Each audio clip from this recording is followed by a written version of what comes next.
So, nandito na naman po tayo guys sa ating pag-update na kahit nasa harapan na ay hindi pa rin mabasa. Ano?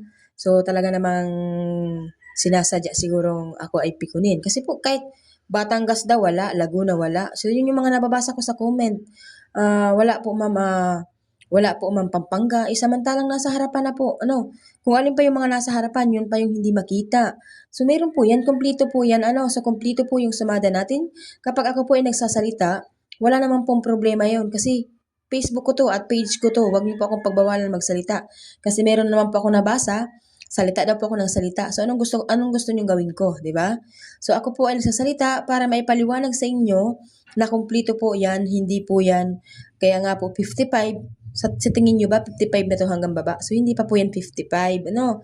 So hindi kasi tinatapos. Sabi ko nga sa inyo, hindi naman po inaabot ng 10 minuto or isang oras. Ano? So hanggang 3 minutes lang po ang ating videos. Kadalasan po ay 3 minutes to 4 minutes lang. Hindi na po yan inaabot ng napakatagal, di ba?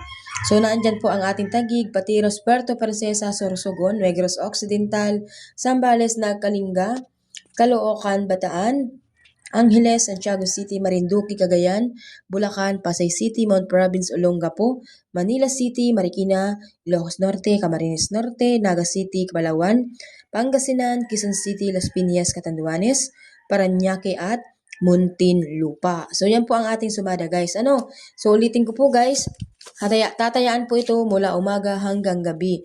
Huwag na pong mag-PM ng PM sa akin guys kasi ako lang hindi naman nagbibigay. Ako po ay natutuwa. Diyos ko, mayroon pa sa akin nagme-message, Ma'am, pwede po ma'am bigyan mo ako ng sumada sa STL po ng ganito, ganyan. Tapos sabi ko, meron na po akong post, meron na po akong binigay na sumada. Aba, yung reply, gusto ko po ma'am, ikaw po yung magbigay sa akin. O bakit? Sino ba nagbibigay dito sa post? Hindi po ba ako? Ako rin po yung nagbibigay, di ba? So, iisa lang naman po ako at yung messenger. Sino po ba yung dapat ninyong hanapin? Gusto daw nila ako yung magbibigay, o di ba? Napaka di ko talaga magets kung ano po yung mga pinaghahanap ninyo, 'di ba? So nasa harapan na yung sumada, hanapin pa talaga ako para sabihin ang gusto daw nilang magbigay ng sumada ay ako. O sino pala ang magbibigay nito, 'di ba? Ito pala ay galing sa imahinasyon. So yun yung ibig sabihin. Alam niyo guys, ako rin naman to, ako nagsusumada. Mag-chat man kayo sa akin, ako pa rin yung kausap ninyo. Sa post po, ako rin naman yung kausap ninyo diyan. Sino pa ba, 'di ba? Ako lang din naman. Kaya yung mga mag-aano sa akin, at saka guys, hindi ko po alam ang eksaktong lalabas. No? So, yun yung pinakamarami ko nababasa. Ma'am, bigyan nyo naman po ako ng tatama na numero. Ma'am, bigyan nyo naman po ako ng lalabas na. Mo, di ba? Nakakabisit or nakakatuwa. Mabibisit ka kasi kahit sa sarili mong tanong, sarili mo na lang guys, isipin mo ha, magtatanong ka, manghuhula ba yung itatanungan mo? May kapangyarihan ba yung tatanungan mo? 'Di ba? Wala. So sabi ko nga guys, ito po ay tips na sumada. Kung hindi po kayo marunong magsumada, so meron po akong laging araw-araw na binibigay na sumada sa sarili kong diskarte. Okay? So ito po ay diskarte ko, hindi po ako nag-magic. Diskarte ko po itong sumada at meron po akong mga kopya niya na pinagbabasihan para ako po ay magsumada.